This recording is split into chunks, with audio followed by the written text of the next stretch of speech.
So again, just like what Omar said, Unix is a multitasking operating system. So ang mapag-uusapan natin dito, the topics to be discussed here is the history, then the advantage of Unix and Linux application, different types of Unix, Linux OS, career, and I forgot na malagay dito, the industry.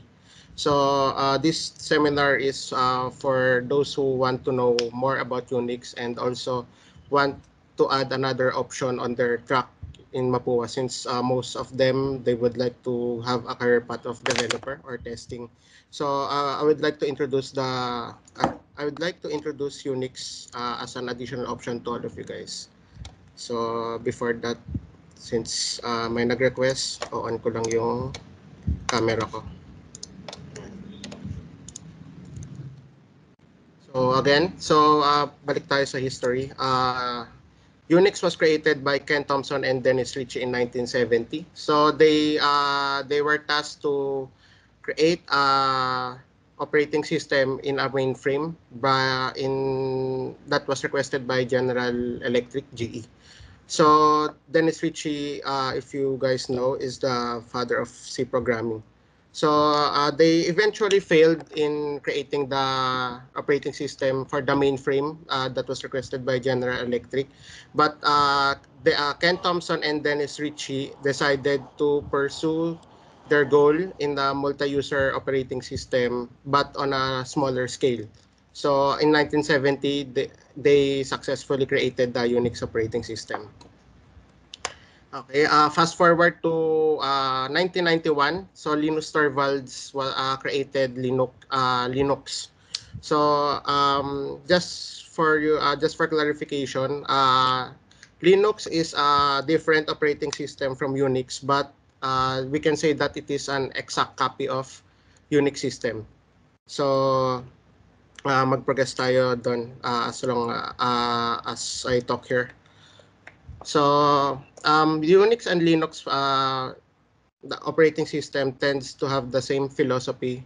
So they call it the Unix philosophy. So according to Peter Salus, the operating system must write programs that do one thing and do it well.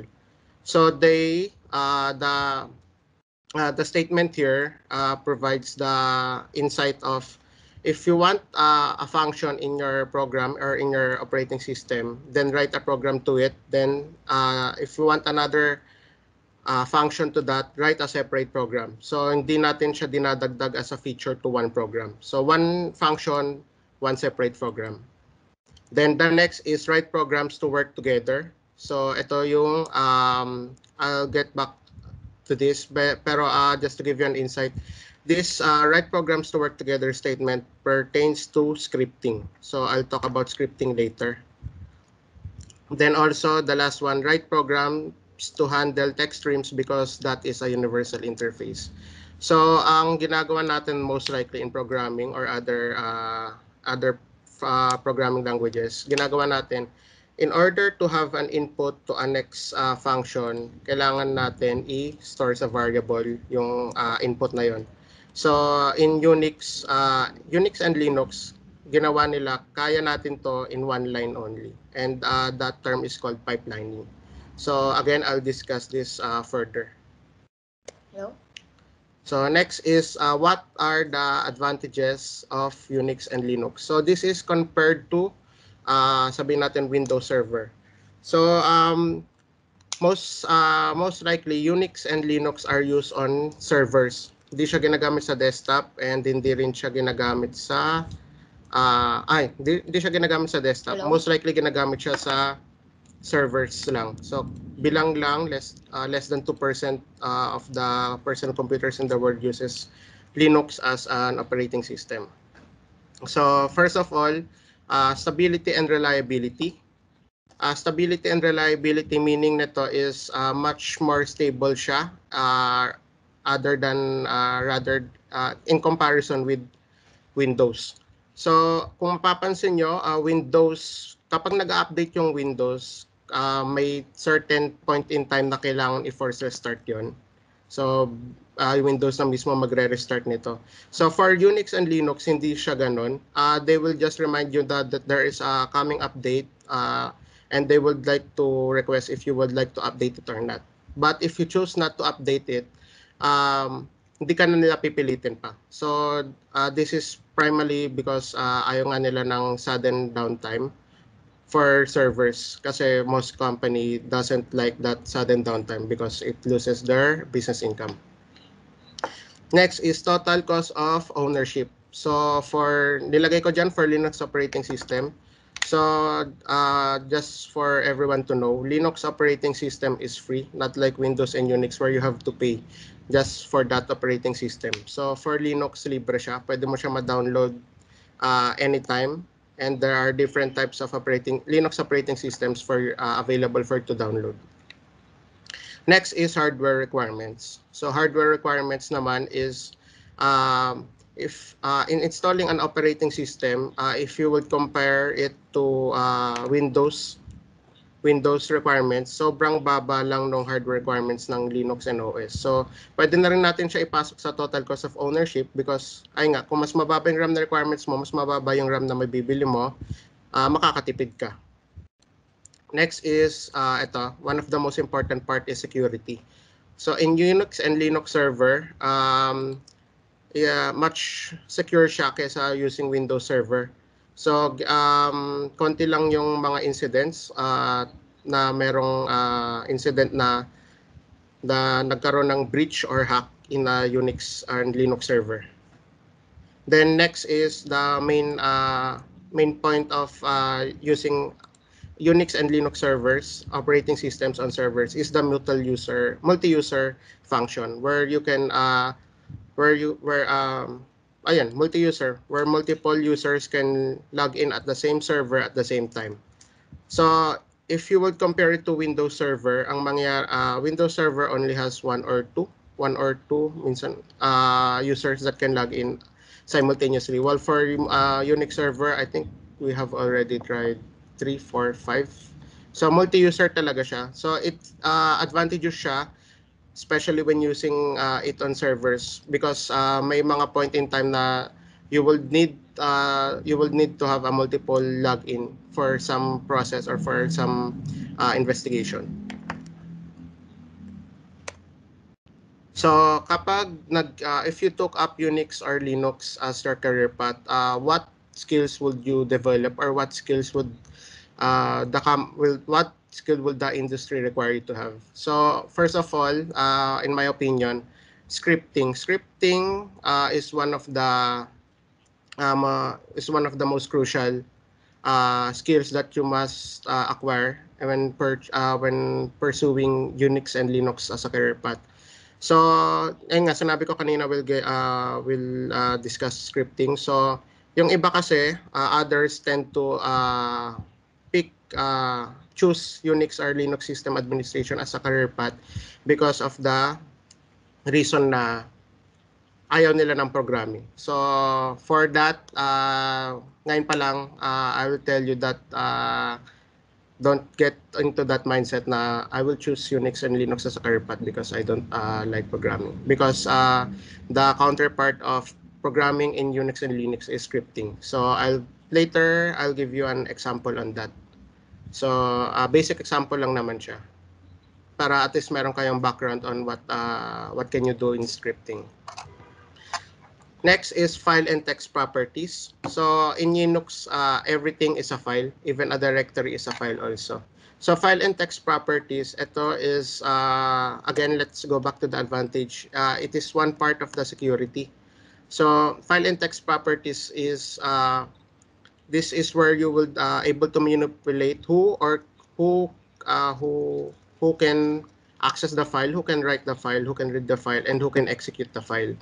So it's one part of the security sector, especially if you would have multiple users because in a server you can have multiple users. Then in that server, every user has certain rights. So if you want that a certain user, to only read the file, you can configure it in the file and text properties.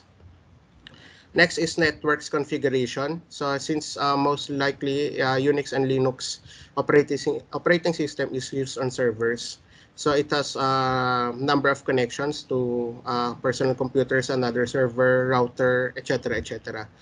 So in Unix and Linux career path, you would also have the chance to configure networks in in the Unix server. Pero ang difference kasi nito is for Cisco, most likely you would configure the hardware part, the switches and the routers. So for the Unix and Linux, the network's configuration is internal to the server.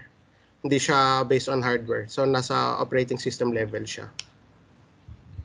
Next is user account management. So again, just like what I have said in the file and text properties. So you can declare certain rights to a certain user. So it also adds in the sector of security in the advantage of Linux because you can select a certain user which can only do a certain job or a certain task. Next is system management.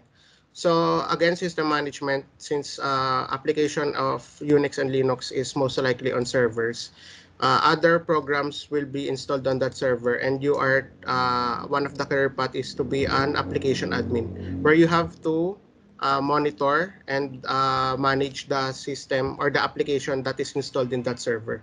So as what I've Omar said earlier, na I am a junior infrastructure, so I handle application management in my work. So one thing is the system management, where I monitor a certain application.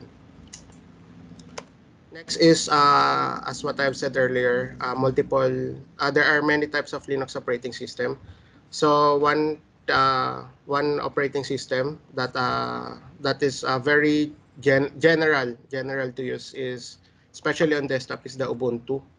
So and after that is the Debian. So for your information lang guys, Debian and Ubuntu are under the same company.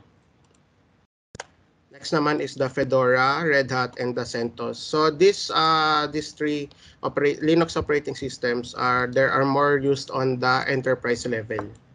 So by enterprise level meaning servers na siya ginagamit. So let's focus on Red Hat and CentOS. So as what I have said earlier, Linux is free, pero there are also other servers where there are also other Linux servers where you need to pay them for their support. So that for that example, we have the Red Hat Enterprise Linux, or the Red Hat for short. So ano yung difference if you pay for the subscription and also kapag free lang sa ang enterprise server? So let's have for example the CentOS. CentOS is community-based siya. So meaning you can community-based meaning a group of programmers, a group of Unix developers, Linux developers are handling the patches and upgrades of CentOS. That goes also for the Red Hat. But for the Red Hat subscription, most companies require certain support for the enterprise level, especially larger companies. So for the Red Hat operating system, kunyari nagkaroon ka ng problem in your server, then kailangan siya ma-fix. Since you subscribe to the Red Hat operating system, sabihin natin server specialists will provide a certain fix for that, and also we can provide the root cause analysis. So most likely, if you're a mid-tier enterprise, you can use CentOS. Pero if you are a large company that requires insurance on your business, other companies go to Red Hat. So ayan. So another one is the Kali Linux. So ito medyo bago siya. This is used for ethical hacking, or ano siya, for testing of hacking. Then also I think you know na guys, pero the Android operating system is based on Linux. The Android OS in your mobile is based on Linux operating systems. So ayun yung some examples of Linux operating systems. So just to give you an insight, ganito yung itsura ng GUI ng Linux operating systems, especially Ubuntu. Ganyan. Okay. Next is for the Unix operating system. So, kung mapapansin nyo, 1, 2, 3, 4. Apat lang yung binigay ko. For the reason is, number 1, Unix servers. Yung mga ibang Unix servers is na-discontinue na. And number 2, konti na lang yung gumagamit ng Unix servers. So, for one example is the Oracle Solaris. This was former Sun Systems pero na-acquire siya ng Oracle. So ngayon, this Unix operating system is now handled by Oracle. Next is the IBM AIX. So from the word itself, Unix operating system siya pero under the company of IBM. Then last is HP Unix. Second to the last is HP Unix. Then last is the macOS and iOS. So based siya sa Unix operating system. I think siya lang yung personal computer na gumagamit ng Unix operating system. So kung mapapansin nyo, this was created in 1970s. So ang nangyari nito is binibili ng company yung proprietary kasi kapag nag-Unix ka, bibilin mo yung OS. So binibili ng company yung OS na yon. After that, ipapangalan na nila sa sarili nila. So if you would know some history in the operating system, ito yung iniwasan ni Bill Gates. So when the Windows was introduced, ganito din yung plano dapat ng mga ibang company. Bibilhin nila, then ipapangalan nila. So magiging IBM Windows, Oracle Windows. But Bill Gates rejected that. So yeah, the rest is history, naging pinakamayaman sa buong mundo. One of the richest person in the world.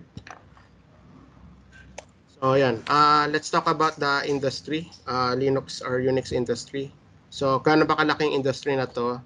And yan. So in 2019, 100% of the world's supercomputers run on Linux. So walang nagra-run sa Windows. Kasi siguro most likely ayaw nila magkaroon ng blue screen kapag nagra-run yung process ng supercomputers. Out of the top 25 websites in the world, only 2 aren't using Linux. 96.3 of the world's top 1 million servers run on Linux. Only 1.9 use Windows and 1.8 use FreeBSD. FreeBSD is one of Unix operating system.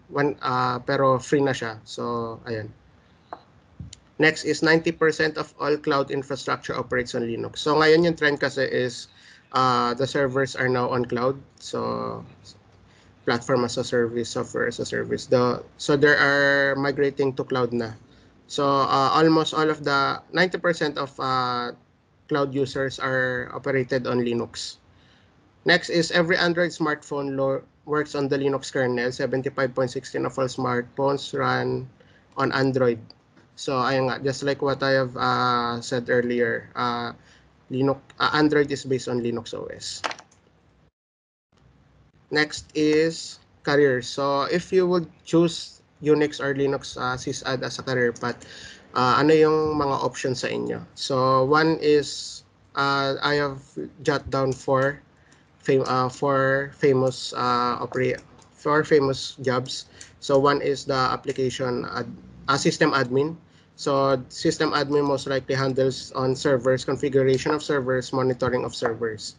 The next is cloud engineer. So same as sysad, pero the difference is you would handle it on a cloud-based system. Next is DevOps. So for DevOps, so combination siya ng programming and Linux. So for DevOps kasi, they would also configure the system also from from ground up. Then last one is application admin. So ito nga, other companies install applications on Unix servers, then they also handle the monitoring and management of that servers. So ano yung pagkakaiba ng system admin and application admin? So ang pinagkakaiba nito is, so for the application admin, you will manage only the application on the Unix server, while the system admin is you will manage the server as a whole. Okay. So next is, ayun, okay na pala. So bigyan ko kayo ng sample. So if you want to try Linux on your desktop, you can't have Unix kasi may bayad siya. So if you want to try Unix on your desktop, Linux on your desktop, so you can install it. Pwede mo siya install sa as a dual boot in your laptop, or for if you want to play it safe, you can download the VirtualBox. So ito yung ginagamit namin nung nag-aaral pa ako. Ewan ko lang kung ginagamit pa rin to. So for example, ito yung login ko. Ito yung GUI niya. For a while lang. Medyo matagal siya since nagre-run siya sa VirtualBox. Guys, if you have any questions pala, you can just say, magsalita na lang kayo. So I can entertain that question. Or if you want after the seminar. So ito yung sample GUI ng Ubuntu. So Ubuntu again is a Linux. So kung mapapansin niyo siya, and also in my opinion, mas maganda yung GUI niya kaysa sa Windows. Pero sa kasamang palad, unfortunately, if you would pick the Unix or Linux sysadmin as a track, as a career path, ito yung palagi niya makikita, which is ito. So if you would choose the Linux or Unix as a career path, you would most likely be working using a command line interface. So ganito lang siya. So login, username, and ito. Ganyan siya. So for the rest of your life, if you would choose also Unix or Linux as a track in CPE, so expect for your whole track, ito yung makikita nyo. Never in your life napapagamitin kayo ng mga professor nyo ng GUI. Tinry na namin yan dati, tapos yan, pinagalitan kami. Yan. Because nga, if you would be a sysad in the future, ito yung gagamitin niyo. So for the samples, ito siya. So I took time to create a sample script, just like what I have said earlier. Bibigyan ko tayo ng sample scripting and sample commands, just to have an insight of what basic tasks yung mga ginagawa ng mga Unix and Linux user.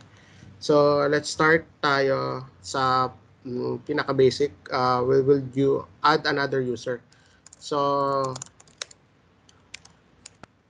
when you type this command, cat/etc/passwd, you would have a list of users installed, list of users in your operating system.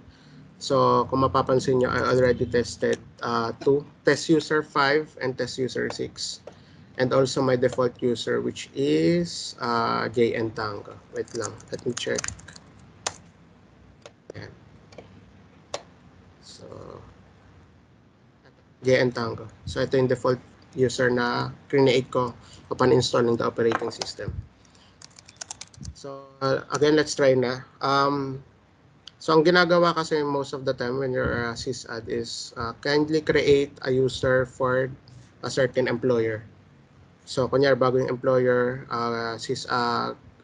kailangan din niya ng access sa mga servers, Linux or Unix servers. So minsan ikaw yung papagawa nun. So let's try nga. User add.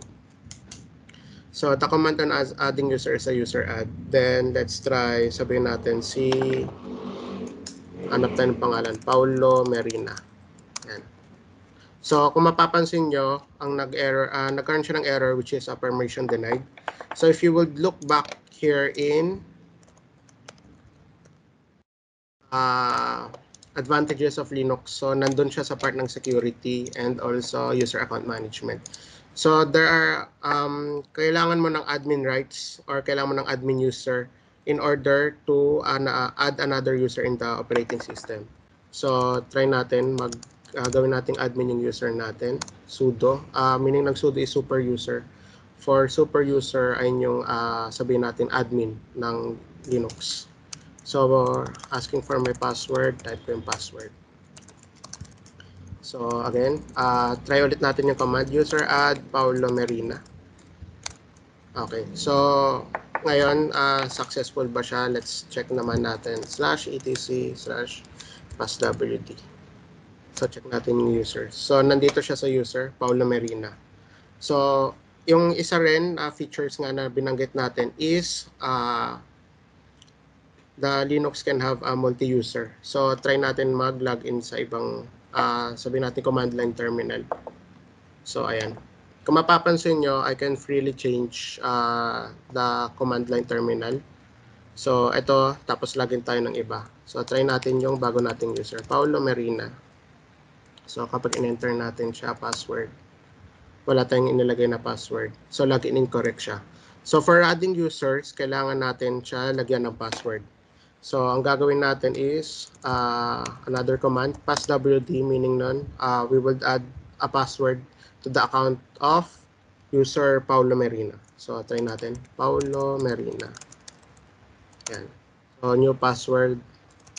Yan. So, another point of security is, hindi siya pinapakita kung ano tinatype mo, especially when password yung nilalagay mo. So, ayan. Password updated successfully. So, try natin ulit siya. Paulo Merina. Tapos test. Yan. So, kung mapapansin nyo, nakakreate ako ng user. So, paano natin ma-check? Ulit. /cat etc passwd. So, makikita natin dyan. Or kung gustong-gusto nyo talaga i-check using GUI, balik kayo sa GUI. Nandito siya, Paulo Merina.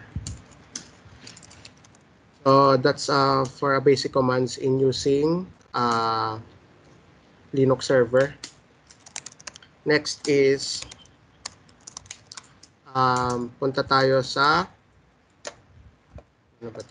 punta tayo sa basic sample. Balik tayo sa PowerPoint ko. In the Unix philosophy, write programs that handle text streams because that is a universal interface. So, gawa tayo ng basic example dyan. So, command ls or ll adds list the files on your current directory. So, if you would check, meron tayong 1, 2, 3, 4, 5, 6, 7. 7 lines. So, nag-output yung ll ng 7 lines. Now, if you are, sabihin natin, kailangan natin bilangin kung ilang lines. So, kapag 7 lines or sabihin natin, since directory to, 2, 3, 4, 5, 5 lines. 5 lines, sabihin natin kapag 5 lines lang, madali lang, kaya mo manual bilang. Pero, if you will check here, kapag ito naman yung pinabilang sa atin, ang mangyayari niyan is isa-isain mo pa. And yung iba matatabunan na sa sobrang dami. So, ayan. So, bigyan ko kayo ng isang sample with regards to the statement, write programs to handle text streams. So, ang gagawin natin, ang output nito is gagawin nating input ng isa. So, katulad nga ng sinabi ko, kunyari, binigyan ka lang ng simple task or simple activity na bilangin mo kung ilang lines or ilang users. So, matotal yung nasa OS natin. So, ang gagawin natin is cat passwd.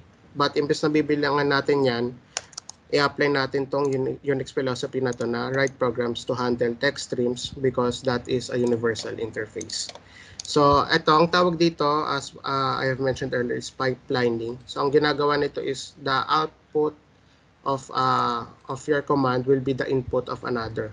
So, kapag pinipeline ko to, pipeline wc-l, that means word count per line.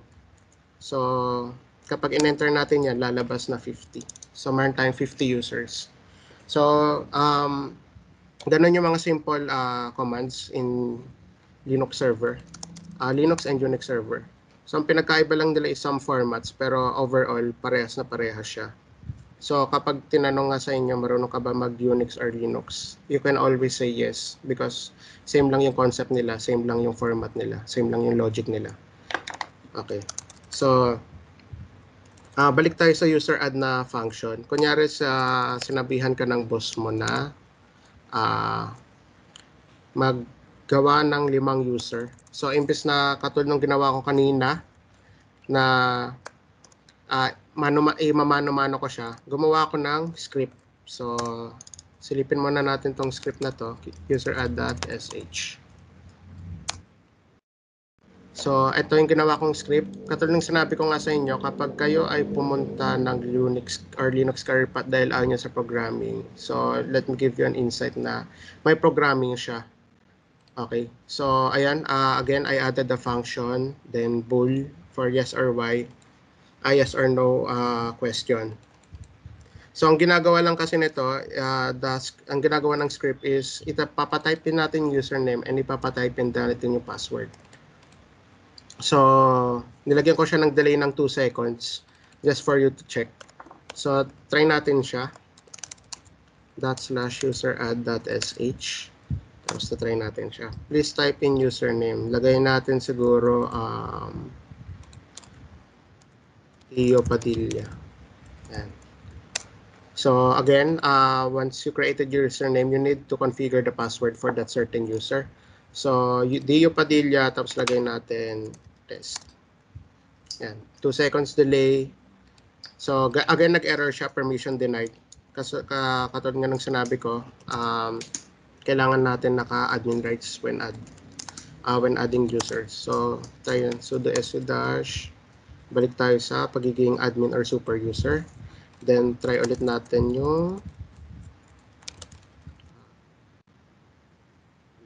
sorry, wait lang. Try ulit natin yung script na yan. Punta tayo sa directory kung nasan yung script. Then user_add.sh. Try ulit natin Dio Padilla. Then try natin yung password na test. Okay, creating account. So account creation completed. Check natin siya mamaya. So enter Y to continue. Add ulit tayo ng isa. Oh my god, maling script ko. Sorry. Pero check natin kung na-create yung kay Dio. So, ayan. Na-create yung kay Dio Padilla. Check natin siya dito. Open ulit tayo ng another command line. Ito yung kay Paulo Marina. Tapos ito yung kay Dio Padilla. Ayan. So, ito nagko-confirm na tama yung ginawa nating syntax for that. So, balik tayo dito. Yan. So, makikita nyo tatlo na yung accounts. So, ngayon, i-level up na lang natin ng konti yung script natin. Pag inutusan ka ng boss mo dahil trip niya gumawa ng 100 users sa server. So, imbes na ganito yung gagawin mo, again, punta tayo sa ginawa kong script na user_add_batch.sh. So, ang ginagawa naman nito para mapadali yung trabaho ng isang Unix sysadmin dahil inutusan ka ng boss mo na gumawa ng madaming users, i-store natin siya sa text file. Then, gagawin natin siyang array. Then, after that, i-run natin yung script. Then, i-check natin yung output kung na-create siya kung na-create yung account successfully. So, check natin to. Ang gagawin natin is edit yung test.txt kung saan yung script. So, try natin naman ano ba magandang example. Try na lang natin si Elwin Palamara. Tapos lagay na rin natin sino nga ba to? Ron. Yan. Tapos lagay na rin natin si Omar. So, mangyayari niyan is, ang expected output natin is dapat magkaroon ng tatlong account naming Elwin Palamara, si Ron, pati si Omar. So, ang mangyayari niyan, check ulit natin yung script na ginawa ko. So, ang default password nila is ito, password. So, try natin siya kung gagana. user_add_batch.sh. So, makikita natin yung output na ganyan. So, account creation. So, add ulit tayo. Ito yung kay Dio Padilla. Ito yung sa akin. Ito yung kay Paulo Marina. So, ito. Try natin to kay Omar. Password. So, ayan. Then, next is try ulit natin mag-login sabihin natin kay Ron. Yung password na nilagay ko sa script. Nandyan din siya. Then, last is yung kay Elwin Palamara. Tapos lagyan natin yung password. So, makikita natin na successfully siya na-create. So, check natin ulit siya dito sa command line. Makikita natin na nandyan yung mga nilagay ko. Then also is itong sa GUI. So, pinapakita ko lang sa inyo yung GUI since most likely ito yung huling beses na makikita nyo siya or magagamit nyo siya. Kasi let me reiterate na if you will be choosing Unix or Linux as a career path, most likely naka-command line interface kayo along the way. So, ayan, that is one of the basic examples on scripting and also the basic tasks in Unix, basic commands also in Unix or Linux. So, I think, ayun na sana, nabigyan ko kayo ng insight on what does Unix or Linux do. Unix or Linux career path. Also sana may natutunan kayo. So, I think I'll give the floor to Omar and Ron. Omar, Ron, okay na ako. So, kung may questions sila, they can also ask.